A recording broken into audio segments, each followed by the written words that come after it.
اللهم صل على محمد وعلى آل محمد كما صليت على إبراهيم وعلى آل إبراهيم إنك حميد مجيد. اللهم بارك على محمد وعلى آل محمد كما باركت على إبراهيم وعلى آل إبراهيم إنك حميد مجيد. أما بعد فإن خير الحديث كتاب الله وخير الحدي حدي محمد صلى الله عليه وسلم وشر الأمور محدثاتها وكل محدثة بدعة وكل بدعة ضلالة. أعوذ بالله من الشيطان الرجيم. بسم الله الرحمن الرحيم. يا أيها الذين آمنوا اتقوا الله حق تقاته ولا تموتن إلا وأنتم مسلمون. ബഹുമാന്യരായ സഹോദരന്മാരെ, സഹോദരികളെ, ജീവിതത്തിൽ കഴിവിന്റെ പരമാവധി അള്ളാഹുവിനെ സൂക്ഷിച്ചുകൊണ്ട് ജീവിക്കുകയും അള്ളാഹുവിന് ഇഷ്ടമുള്ള പ്രവർത്തനങ്ങൾ പരമാവധി ജീവിതത്തിന്റെ ഭാഗമാക്കി അള്ളാഹുവിന് ഇഷ്ടമില്ലാത്ത പ്രവർത്തനങ്ങളിൽ നിന്ന് പരമാവധി ക്ഷമയോടുകൂടി മാറി നിന്നുകൊണ്ട് നല്ല മനുഷ്യരായി ജീവിക്കാൻ പരിശ്രമിക്കണമെന്ന് എന്നോടും നിങ്ങളോടും നമ്മുടെ എല്ലാം പരലോക രക്ഷയ്ക്ക് വേണ്ടി ആമുഖമായി ഉണർത്തുകയാണ്, വസിയ്യത്ത് ചെയ്യുകയാണ്. മരണപ്പെടുന്ന സമയത്ത് ലാ ഇലാഹ ഇല്ലല്ലാഹ് എന്ന കലിമത്തു തൗഹീദ് ഉച്ചരിച്ചുകൊണ്ട് മരിക്കാനുള്ള സൗഭാഗ്യം റഹ്മാനും റഹീമുമായ റബ്ബ് നമുക്കെല്ലാവർക്കും പ്രദാനം ചെയ്യുമാറാകട്ടെ. കഴിഞ്ഞ ആഴ്ചകളിൽ നമ്മുടെ കുടുംബത്തിലുണ്ടാകേണ്ട സംസ്കാരങ്ങളും മതബോധവും ഇസ്ലാമിക ചിട്ടവട്ടങ്ങളെ കുറിച്ചുമൊക്കെയായിരുന്നു നാം സംസാരിച്ചിരുന്നത്. ഇങ്ങനെ കുടുംബത്തിനകത്ത് ഇസ്ലാമികമായ ബോധവും ചിന്തയും മതപരമായ കാഴ്ചപ്പാടുമനുസരിച്ചുകൊണ്ട് മുന്നോട്ടു പോകുമ്പോഴാണ് നമ്മുടെ ജീവിതത്തിൽ ബറക്കത്ത്, അള്ളാഹുവിൽ നിന്നുള്ള അനുഗ്രഹം നമ്മുടെ കുടുംബത്തിന്റെ ജീവിതത്തിൽ ഉണ്ടാകുക.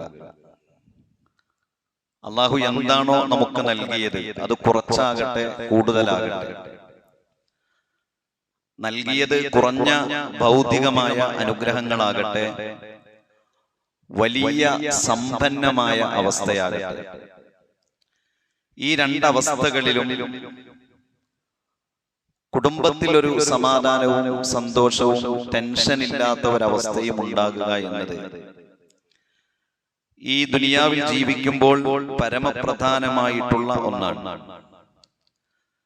കുടുംബത്തിൽ പരസ്പരം ബഹുമാനത്തോടുകൂടി നോക്കിക്കാണുന്ന ഭാര്യ ഭർത്താക്കന്മാർ, മാതാപിതാക്കൾ, മക്കൾ, സൽസ്വഭാവമുള്ള സന്താനങ്ങൾ,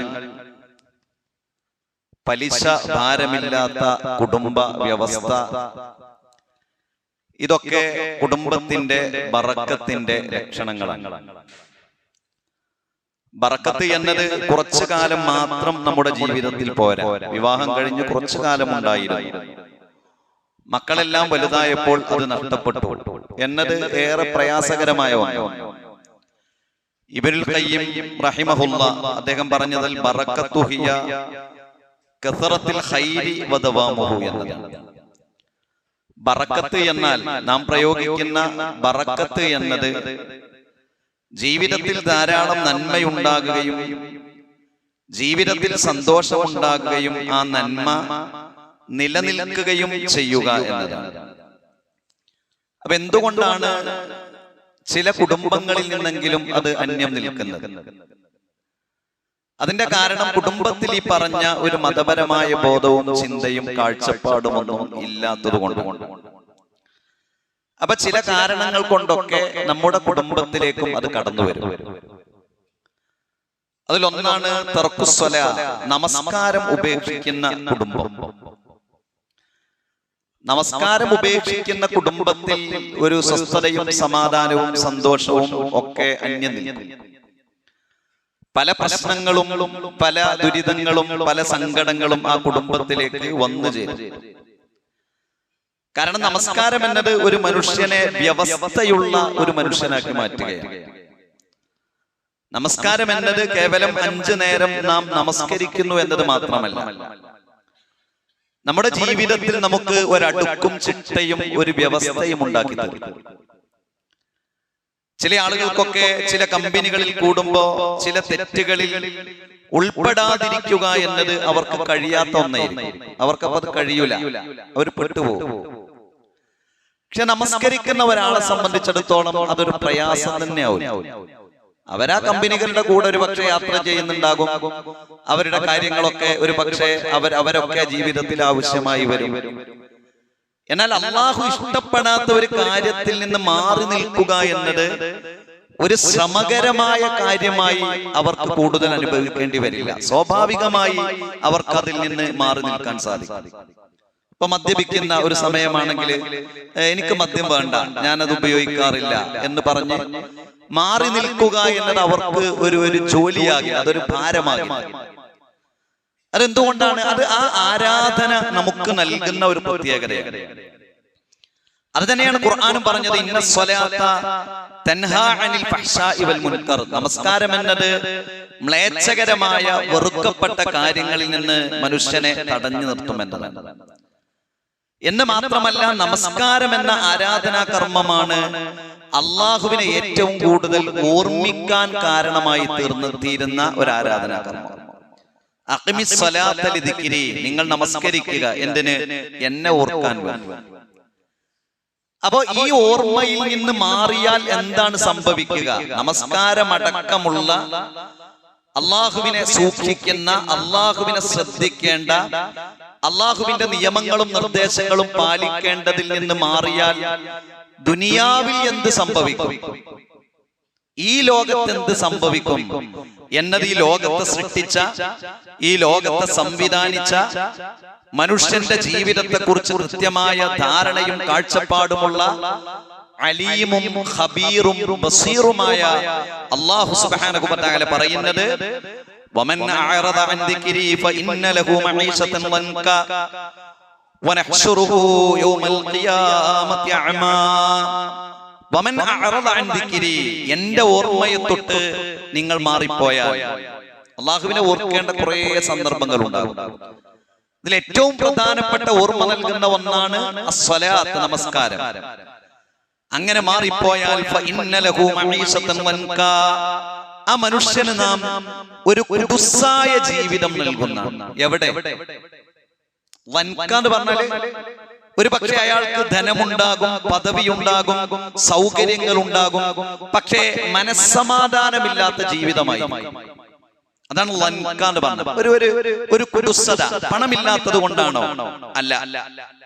പദവികളില്ലാത്തത് കൊണ്ടാണോ? അതുമല്ല. ഇനി വേറെന്തെങ്കിലും ഒരു കുറവാണോ? അതുമല്ല. പിന്നെന്താണ്? ഒരു മനസ്സമാധാനമല്ല. എന്താ കാരണം?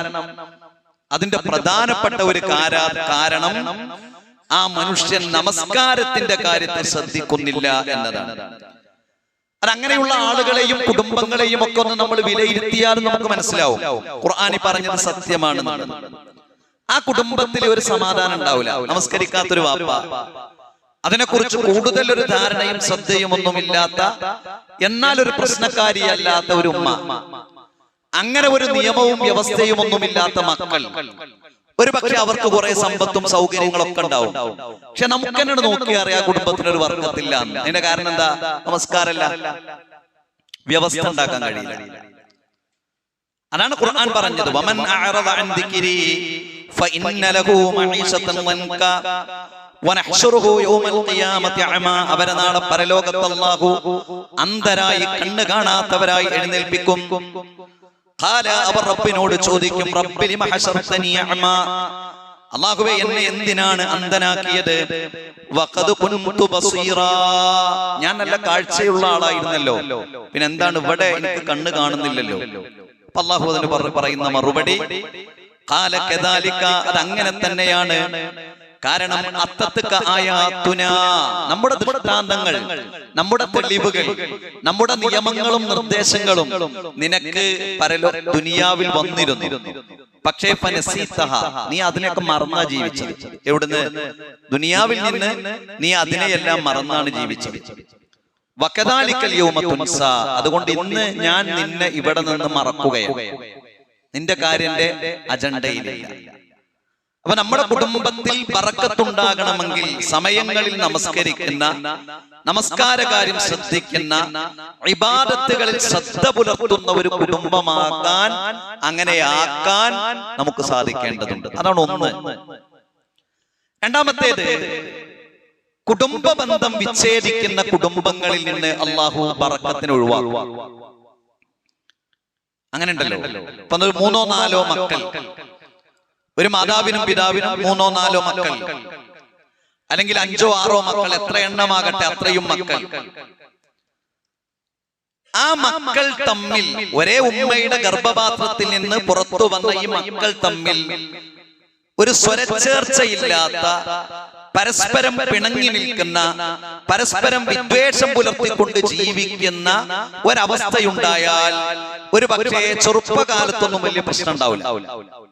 അപ്പൊ വാപ്പാക്ക് 40 വയസ്സാണ്, ആർക്ക്? ഒരാൾക്ക്. അപ്പൊ ബാപ്പയുടെ കുട്ടിക്ക് ഒരു 10-15 വയസ്സൊക്കെ ഉണ്ടാവുള്ളൂ. അപ്പൊ ഈ ബാപ്പയുടെ കൺട്രോളിൽ കുട്ടികൾ ഇങ്ങനെ പോകും. ബാപ്പയുടെ നേരെ അനിയന് ഒരു 35 വയസ്സാന്ന് വിചാരിക്കുക, ആ കുട്ടിക്ക് ഒരു 10 വയസ്സേ ഉള്ളൂ. പക്ഷെ ഈ 10 വയസ്സും 15 വയസ്സുമുള്ള ഈ ജ്യേഷ്ഠൻ അനിയന്മാരുടെ മക്കൾ തമ്മിലുള്ള ബന്ധം ഇല്ലാതായി തീരും. ആര് തെറ്റിയാൽ? ഈ ബാപ്പയും ഈ ബാപ്പയുടെ അനിയനും പിണങ്ങിയാൽ. അതാണ് സംഭവിക്കുന്നത്. ബാപ്പ വളരെ വാശിയിലായിരിക്കും. ഞാൻ ഓനോട് മിണ്ടൂല, ഇവൻ ഇയാളോട് മിണ്ടൂല. അവരാ നല്ല ചോരത്തിളപ്പുള്ള പ്രായത്തിൽ ഞാനാണോ വലുത്, അവനാണോ വലുത്, എനിക്കാണോ സാമർത്ഥ്യം, അവനാണോ സാമർത്ഥ്യം, ഞാനാണോ തെറ്റ് ചെയ്തത്, അവനാണോ തെറ്റ് ചെയ്തത്, ഞാനാണോ അങ്ങോട്ട് മിണ്ടേണ്ടത്, അവനാണോ ഇങ്ങോട്ട് മിണ്ടേണ്ടത് എന്നൊക്കെ വിചാരിച്ച് അങ്ങനെ കഴിഞ്ഞു പോകും. പക്ഷെ ഈ മക്കൾ എന്ത് ചെയ്യും? ഈ ജ്യേഷ്ഠനനിയന്മാർ പിണങ്ങിയത് കാരണത്താൽ ഇവർ അകലും. പിന്നെ ഇവരിങ്ങനെ വലുതായി വരുമ്പോ ഇവർക്ക് എന്ത് തന്നെ ഈ ദുനിയാവിൽ വെട്ടിപ്പിടിച്ചാലും ഇവർക്ക് കുടുംബങ്ങൾ പരസ്പരം ഉണ്ടാവില്ല. ഒരാൾ ഒരു ഭാഗത്ത് അങ്ങനെ ജീവിക്കും, കാരണം ചെറുപ്പത്തിൽ ബന്ധം പുലർത്താൻ കഴിഞ്ഞിട്ടില്ല. ജ്യേഷ്ഠന്റെ മക്കൾ ഒരു ഭാഗത്ത് അങ്ങനെ ജീവിക്കും, അനിയന്റെ മക്കൾ ഒരു ഭാഗത്ത് അങ്ങനെ ജീവിക്കും, സഹോദരിയുടെ മക്കൾ ഒരു ഭാഗത്ത് അങ്ങനെ ജീവിക്കും. അങ്ങനെ ഒറ്റയാന്മാരായിക്കൊണ്ട് അവർ ജീവിക്കുമ്പോ അവർക്ക് ജീവിതത്തിന്റെ ഒരു അർത്ഥത്തെ കുറിച്ച് ആലോചിക്കുമ്പോ ഈ മക്കൾ തമ്മിൽ പരസ്പരം അടുക്കാനും ബന്ധം പുലർത്താനും സന്തോഷവേളകളിൽ പോലും ഒന്നൊന്നിച്ചിരിക്കാനും ഈ ഒരേ മാതാവിന്റെ ഗർഭപാത്രത്തിൽ നിന്ന് പുറത്തു വന്ന ഈ പേരക്കുട്ടികൾക്കും മക്കൾക്കും സാധിക്കാതെ വരും. അതാണ് കുടുംബ ബന്ധം തെറ്റിയാലുള്ള പ്രശ്നം. അത് നമ്മളാണ് ഗൗരവമായി ചിന്തിക്കേണ്ടത്. ഞങ്ങള് ഇത്ര മക്കളെ ഉള്ളൂ, അതുകൊണ്ട് ഞങ്ങൾ തമ്മിലുള്ള ബന്ധവും കടപ്പാടുകളും ഒക്കെ മനുഷ്യരാണ്, എന്തെങ്കിലുമൊക്കെ പ്രശ്നമുണ്ടായാലും പരസ്പരം വിട്ടുവീഴ്ച ചെയ്തും പരസ്പരം ഒന്നിച്ചും ഞങ്ങൾ ജീവിക്കേണ്ടതിന്റെ ആവശ്യകത. ഞങ്ങളുടെ മക്കൾ ഒന്നിച്ച് ജീവിക്കണം, അവർ സ്നേഹമുള്ളവരാകണം, അവർ താങ്ങും തണുപ്പുമാകണം, അവർ തണലാകണം, പരസ്പരം സഹായികളാകണം എന്ന ബോധ്യം നമുക്കുണ്ടാകണം. നമ്മുടെ വാശി ദീനിന്റെ നിയമങ്ങളെ മറികടന്നു കഴിഞ്ഞാൽ അത് നമുക്ക് നഷ്ടമാണ്. നബി സല്ലല്ലാഹു അലൈഹി വസല്ലം പറഞ്ഞു, മൻ അഹബ്ബ അൻ യബ്സത ലഹു ഫീ റിസ്ഖിഹി വയുൻസഅ ലഹു ഫീ അഥരിഹി ഫൽയസിൽ റഹിമഹു. നിങ്ങൾക്ക് ആർക്കെങ്കിലും മൻ അഹബ്ബ അൻ യബ്സത ലഹു ഫീ റിസ്ഖിഹി, നമ്മുടെ ആരോഗ്യത്തിൽ, നമ്മുടെ മക്കളിൽ, നമ്മുടെ സമയത്തിൽ, നമ്മുടെ അറിവിൽ അതിനൊരു വിശാലത ഉണ്ടാകണമെന്ന് നാം ഉദ്ദേശിക്കുന്നുണ്ടോ? അതുപോലെ തന്നെ ആയുസ്സിന് ആയുസ്സിന് ദൈർഘ്യമുണ്ടാകണമെന്ന് വിചാരിക്കുന്നുണ്ടോ? നമുക്ക് അല്ലാഹു നൽകിയ ഏതൊന്നാകട്ടെ അതിൽ ഒരു ബറക്കത്തും നമ്മുടെ ആയുസ്സിൽ തന്റെ ജീവിതയാത്ര സന്തോഷകരമായി നീട്ടി ലഭിക്കണമെന്ന് നിങ്ങൾ ആഗ്രഹിക്കുന്നുവെങ്കിൽ ഫൽയസിൽ റഹിമഹു, നിങ്ങൾ കുടുംബ ബന്ധം പുലർത്തണം, കുടുംബ ബന്ധം പുലർത്തണം എന്നാണ് പറഞ്ഞത്. അപ്പൊ ബന്ധങ്ങൾ പരസ്പരം, കുടുംബങ്ങൾ പരസ്പരം പിണങ്ങാതെ ജീവിക്കുക എന്നത് വളരെ പ്രധാനപ്പെട്ട ഒന്നാണ്. കാരണം അല്ലാഹു സുബ്ഹാനഹു വ തആല എല്ലാ സൃഷ്ടികളെയും സൃഷ്ടിച്ചതിന് ശേഷം മലക്കുകളെ, ജിന്നുകളെ, മനുഷ്യരെ, ആകാശഭൂമികളെ, പർവ്വതങ്ങളെ, നദികളെ, പക്ഷികളെ, ഇങ്ങനെ എല്ലാത്തിനെയും സൃഷ്ടിച്ചു. ആ സമയത്ത് കുടുംബം എന്ന ഒന്ന്, അത് ഖാമത്തിർ റഹിം, ആ കുടുംബം എഴുന്നേറ്റ് നിന്നു, ആ സംവിധാനവും എഴുന്നേറ്റ് നിന്നു. എന്നിട്ട് റബ്ബിനോട് പറഞ്ഞു, ഹാദാ മഖാമുൽ ആഇദി ബിക മിനൽ ഖത്തിഅ, കുടുംബ ബന്ധത്തെ വിച്ഛേദിക്കുന്നതിൽ നിന്ന് നിന്റെ സംരക്ഷണം തേടിക്കൊണ്ട് ഞാനിതാ നിന്റെ മുൻപിൽ നിൽക്കുന്നു, അതുകൊണ്ട് എന്റെ അപേക്ഷ നീ പരിഗണിക്കണം എന്നതാണ് അല്ലാഹുവിനോട് പറയുന്നത്. ആര്? കുടുംബ ബന്ധം. അപ്പോൾ അല്ലാഹു സുബ്ഹാനഹു വ തആല ആ അപേക്ഷയ്ക്ക് പകരമായി പറഞ്ഞതാണ്, അമാ തർദൈന അൻ അസ്ല മൻ വസ്വലക വഅഖതഅ മൻ ഖതഅക, അൻ അസ്ല മൻ വസ്വലകി വഅഖതഅ മൻ ഖതഅക. നീയുമായി ആരാണോ ബന്ധം പുലർത്തുന്നത് അവരുമായി നാമും ബന്ധം പുലർത്തും. പറഞ്ഞാൽ കുടുംബ ബന്ധം പുലർത്തുന്നവരോട് അല്ലാഹുവിന്റെ ബന്ധമുണ്ടാകും. നീയുമായി ആരാണോ ബന്ധം മുറിക്കുന്നത് അവരോട് ഞാനും ബന്ധം മുറിക്കും. അപ്പൊ അള്ളാഹുവിനോട് നമുക്ക് നല്ല ബന്ധവും അള്ളാഹുവുമായിട്ടുള്ള നല്ല ഒരു ബന്ധം മനുഷ്യർക്ക് ഉണ്ടാകണമെങ്കിൽ കുടുംബ ബന്ധം പുലർത്തുക എന്നത് വളരെ പ്രധാനപ്പെട്ട ഒന്നാണ്. ബന്ധം നിലനിർത്തുക എന്നത് നമ്മുടെ പുതിയ കാലത്തിന്റെ ഒരു പ്രത്യേകത. ഈ സോഷ്യൽ മീഡിയയും മോട്ടിവേഷൻ ക്ലാസ്സുകളും ഒക്കെ വന്നപ്പോഴുണ്ടായ കുറെ ലാഭങ്ങളുണ്ടെങ്കിലും അതിലെ ചില പരാജയങ്ങൾ എന്താണെന്നോ, നമുക്ക് കുറെ ക്ലാസ്സുകൾ അവിടുന്നൊക്കെ കേൾക്കാൻ തുടങ്ങി. അതല്ലെങ്കിൽ കുറെ മെസ്സേജുകൾ സോഷ്യൽ മീഡിയയിലൂടെ ഇങ്ങനെ വരാൻ തുടങ്ങിയത് ഈ ടോക്സിക് റിലേഷൻഷിപ്പ്, അങ്ങനെയുള്ള ആളുകളോട് നമ്മൾ ബന്ധപ്പെടാൻ പാടില്ല. അതേപോലെ നമുക്കൊരു സെറ്റ് ഹെൽത്തി ബൗണ്ടറീസ് വേണം. നമ്മുടെ ജീവിതത്തിന് എന്ത് വേണം? എല്ലാത്തിനും ഒരു ബൗണ്ടറി വേണം. ആരോട് മിണ്ടണം, ആരോട് മിണ്ടണ്ട എന്നതിനൊക്കെ ഒരു ബൗണ്ടറി വേണം. അതേപോലെ തന്നെ പ്രൊട്ടക്ട് യുവർ മെന്റൽ ഹെൽത്ത്. നിങ്ങൾ എപ്പോഴും നിങ്ങളുടെ മെന്റൽ ഹെൽത്തിന്, നിങ്ങളുടെ മാനസികാരോഗ്യത്തിന് വലിയ പ്രാധാന്യം നൽകണം. അതുകൊണ്ട് തന്നെ ബിസിനസ്സിലേക്കും മറ്റുമൊന്നും ഇങ്ങനെയുള്ള ആളുകളെയൊന്നും കുടുംബത്തിൽ നിന്നാണെങ്കിലും നിങ്ങൾ പ്രവേശിപ്പിക്കരുത്. അതേപോലെ ഒരു ലിമിറ്റ് കോണ്ടാക്ട്, ആളുകളുമായിട്ടുള്ള കോണ്ടാക്ടിനൊക്കെ ഒരു ലിമിറ്റ് വേണം. ഇതിലൊക്കെ ഒരർത്ഥത്തിൽ ചില നന്മകൾ ഉണ്ടാകും. അപ്പൊ ഇതൊക്കെ നമ്മൾ ഇങ്ങനെ പഠിച്ചു വന്ന് നോക്കുമ്പോ നമ്മൾ നമ്മുടെ സ്വഭാവത്തിൽ നിന്ന് നമ്മളാണ് മാറി. എന്നിട്ടോ നമ്മൾ ഇങ്ങനെ തീരുമാനിക്കാൻ തുടങ്ങിയത് ഓനോട് അത്ര ബന്ധം മതി, ഇവനോട് ഇത്ര ബന്ധം മതി, ഓനോട് അങ്ങനെ മുണ്ടേണ്ട ആവശ്യം തന്നെയല്ല. ഇങ്ങനെയൊക്കെ നമ്മുടെ മനസ്സിലേക്ക് വരാൻ തുടങ്ങി. എന്നാൽ ഇസ്ലാമികമായ കൺസെപ്റ്റ് അങ്ങനെയല്ല. നമുക്കെല്ലാത്തിനും എന്തുണ്ട്? ഇസ്ലാമിലൊരു കൺസെപ്റ്റ് ഉണ്ട്. ഇസ്ലാമിക കൺസെപ്റ്റ് എന്താണെന്ന് ചോദിച്ചാൽ, നബി കരീം സല്ലല്ലാഹു അലൈഹി വസല്ലമയുടെ അടുത്ത് വന്നുകൊണ്ട് ഒരാൾ പറയുന്നുണ്ട്, പ്രവാചകരെ, ഇന്നലി ഖറാബത്തുൻ, എനിക്ക് ചില അടുത്ത ബന്ധുക്കളുണ്ട്, ഞാൻ അവർക്ക് നന്മ ചെയ്യും, പക്ഷേ അവരെന്നോട് തിന്മ ചെയ്യും. ഞാൻ അവരോട് അഹ്ലുമു ഇലൈഹിം, ക്ഷമയോടുകൂടി പെരുമാറും, പക്ഷേ അവർ എന്നോട് മോശമായി പെരുമാറും എന്നൊക്കെ ഇങ്ങനെ ഇയാൾ കുറെ പരാതികൾ പറഞ്ഞപ്പോ നബി സല്ലല്ലാഹു അലൈഹി വസല്ലം പറയുന്നത്, നീ പറഞ്ഞതൊക്കെ ശരിയാണെങ്കിൽ നീ അവരെ ചൂടുള്ള വെണ്ണീർ തീറ്റിപ്പിക്കുകയാണ്. അങ്ങനെ പറഞ്ഞാൽ അവർക്ക് തന്നെ ഈ പ്രവർത്തനം നാണക്കേടും പാപഭാരവുമാണ്. അതായത് നമ്മളൊരാളോട് നല്ല രൂപത്തിൽ വർത്തിക്കുക, അയാൾ നമ്മളോട് മോശമായി നിൽക്കുക, നമ്മളൊരാളോട് ക്ഷമയോടുകൂടി വർത്തിക്കുക, നമ്മുടെ കുടുംബത്തിൽപ്പെട്ട ഒരാളിന് നമ്മളോട് മോശമായി വർത്തിക്കുക. അപ്പൊ നമ്മൾ എന്ത് ചെയ്യരുത്? എന്നാൽ പോലും ബന്ധം മുറിക്കരുത് എന്നതാണ് കാരണം.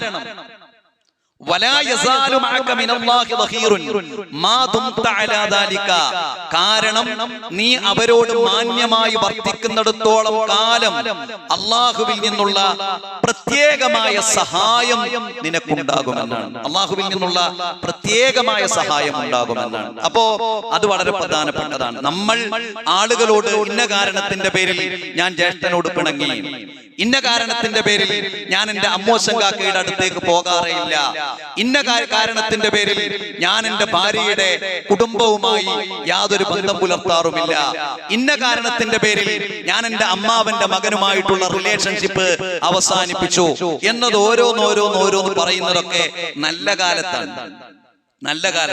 എന്നാൽ നമ്മളൊന്ന് തളർന്നാലോ?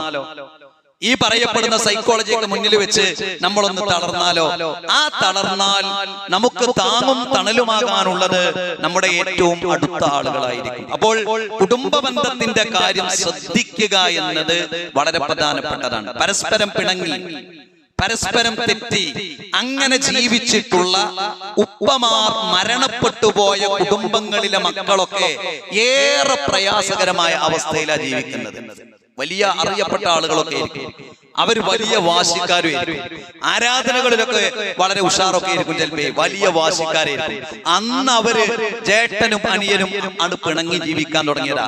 കുറെ സ്വത്തും കുറെ സമ്പാദ്യങ്ങളൊക്കെ ഉണ്ടാവും. പക്ഷെ അവരാണ് മരണപ്പെട്ടു പോയി കഴിഞ്ഞാല് അവരുടെ മക്കൾ ജീവിക്കുന്ന വീടുകളിലേക്കൊക്കെ ചെന്ന് കഴിയുമ്പോൾ ചിലപ്പെങ്കില് അള്ള മുതൽ ഒരു വെച്ചിട്ടുണ്ടാവില്ല. എല്ലാവർക്കും സമ്പത്ത് ആവശ്യമുണ്ടാകും, പക്ഷേ അത് ഓഹരി വെക്കാൻ കഴിഞ്ഞില്ല. കാരണം ജേട്ടനും അനിയനും നല്ല പ്രായമൊക്കെ കഴിഞ്ഞിട്ടുണ്ട്. എന്നാലും അതിന്റെ പേരിൽ പ്രശ്നമാണ്, അതിന്റെ പേരിൽ പരസ്പരം തർക്കമാണ്.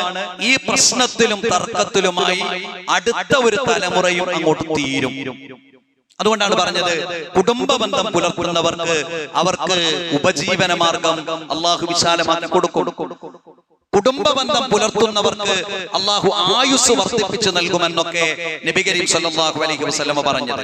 അള്ളാഹുവിന്റെ റസൂൽ പറഞ്ഞു, ലൈസൽ വാസിലു ബിൽ മുകാഫി, കുടുംബ ബന്ധം പുലർത്തുക എന്നത് പ്രത്യുപകാരം ചെയ്യുക എന്നതല്ല. അതായത് നമ്മളോട് ആര് നല്ല രൂപത്തിൽ നിൽക്കുന്നുവോ നമ്മൾ അവരോട് നല്ല രൂപത്തിൽ നിൽക്കുന്നു, നമ്മളോട് ആര് മോശമായ രൂപത്തിൽ നിൽക്കുന്നുവോ അവരോട് നമ്മൾ ബന്ധം മുറിക്കുന്നു, അതല്ല.